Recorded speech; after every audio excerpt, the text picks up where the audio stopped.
Jimmy Carter, if you're watching this morning, I just want to invite you to MCCLA and to come and to be with us this morning. I'm just delighted.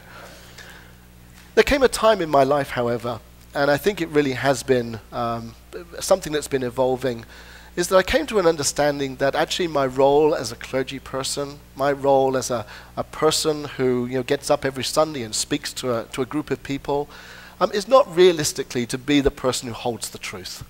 Or indeed to be the person that has to purvey wisdom upon people. But I came to an understanding that the reality is that the message of Jesus Christ, the message of God's love, the message of the values that Jesus knows and that Jesus talks about has absolutely no effect in preaching or upon people unless it begins to change me. That the reality is that if I want to transform this world spiritually, that if I want this church to transform the world spiritually, anything I say is not going to make any difference. But how I live and how I am and who I am will hopefully make a bigger difference, not only for this church, but in the world in which I live. A couple of weeks ago, following our Sunday worship service, I was invited to speak on a panel of the SGI. Now, I want to tell you, when they called and asked if I would be on that panel, I had no idea who SGI was. I'll accept any invitation. Tell me to go speak somewhere, I'll go speak. It was going to be in West Hollywood, and it was an SGI conference. And, in our tradition, MCC, SGI stands for the Strategic Growth Initiative. I knew it wasn't that, but I wasn't really sure what SGI stood for. And I remember saying to Joel, I've got to go and speak to this group SGI, and I don't really know what they want from me, but I'm going to go and go and speak. And sometimes you think the internet's there for a reason. I could go on and Google SGI and find out what it's all about. Well, SGI is one of the largest Buddhist communities around the world. I mean, it's huge. And I had no idea. So here I am. I've left church on Sunday. I'm kind of tired. I've already preached 2 services, and it's going to be in West Hollywood, so I kind of thought it might be friendly to our community. And so I get there, and there are hundreds of people all across Plummer Park, if you know where that is. And I get there, and I'm like, well, I'm not going to say what I thought internally. Oh my goodness.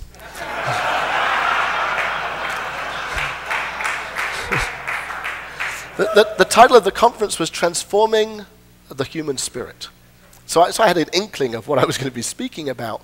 But they'd asked me to come and speak about how our work on my life and how the transforming of the human spirit has changed me. And, not often am I asked to talk about me. I'm asked to talk about the church, or I'm asked to talk about Proposition 8, or I'm asked to talk about marriage, or I'm asked to, lots and lots of other things. But this was transforming the human spirit, me. And so I got there, and I'm greeted by all these people I'm sure I'm supposed to have known. They say, "Oh, this is so and so," and I'm like, "Oh, lovely." I've often told people, I'm not a Hollywood kind of a person. I could walk past Britney Spears and not know who she is. And it did happen. I'll tell you, in our old building, I was in the elevator going up to the fellowship offices, and Britney Spears was in the elevator going up to Pilates on the 3rd floor. And we shared an elevator together, and I completely oblivious until somebody called over to the church office, "Britney Spears is in our office." I was like, "Oh, okay, that's who it was." So I'm not really into that Hollywood. Now I know somebody's going to really they're going to say, "Take your gay card off of you." Someone's going to ask for that off of me. But anyway, so I don't really know who these people are. And they were introducing me to these people, I'm sure, in their system of high significance. And I was my gracious self and shook their hands. And what was a surprise was they knew who I was. And that was a surprise to me. So anyway, we get to this thing, and we get to the panel. And I'm starting to listen to the people before me about how their spirituality has caused them to be servant leaders.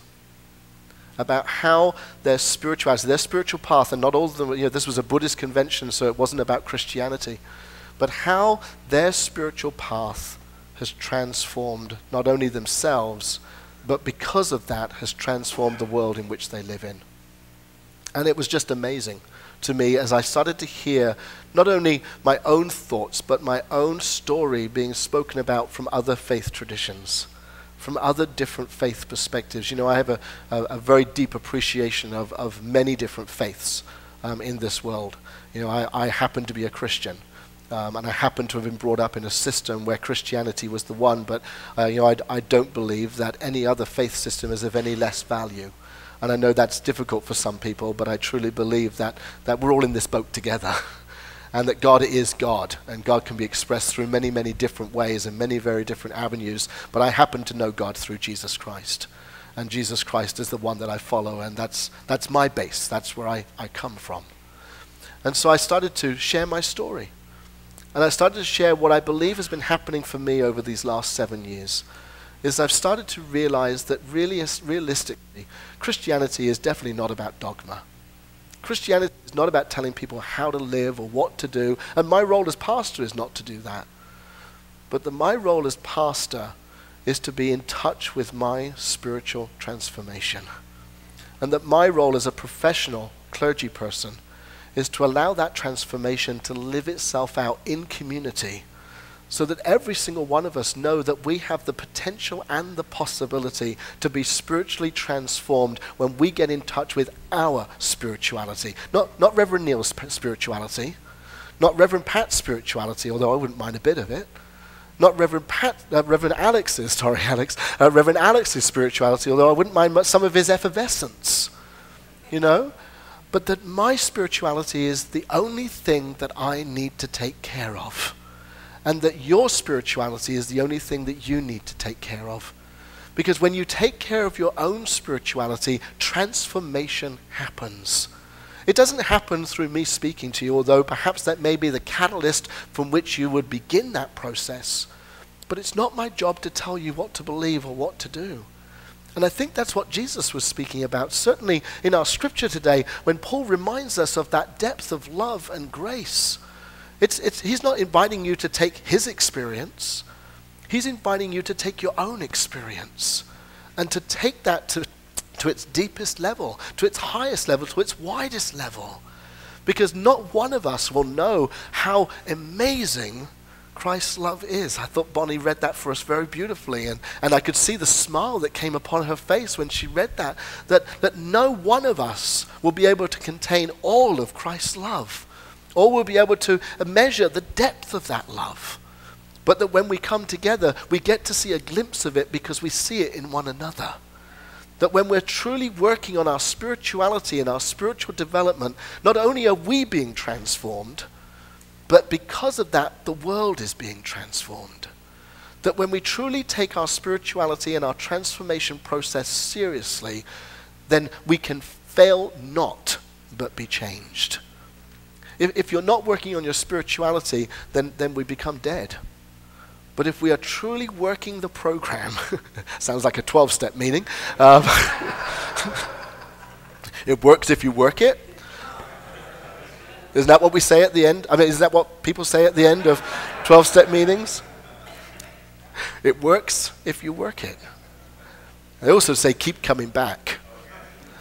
Because I think that working on our spirituality means that we do take one day. And for us, it's Sunday. We take that day when we come back together. And we see the change that's happening in us because people notice it. And we see the change that's happening in other people. You know, what I've found out in my own life, and I want to tell you, I'm not perfect at this. You know, none of us are perfect at this. We have our good days and we have our bad days. You know, sometimes the living from the inside out, which is the sermon title this morning. I thought I'd better get it in there somehow. You know, changing the inside so it becomes part of the outside fabric. How many of us truly, let's be honest about this, how many of us, you know, want to make it look good on the outside, but actually nothing's really changed on the inside? You know, we make it look good on Sundays because we can get away with it for 90 minutes. But the reality is, I think what Jesus says is that we need to change the inside so that we can live from the inside out.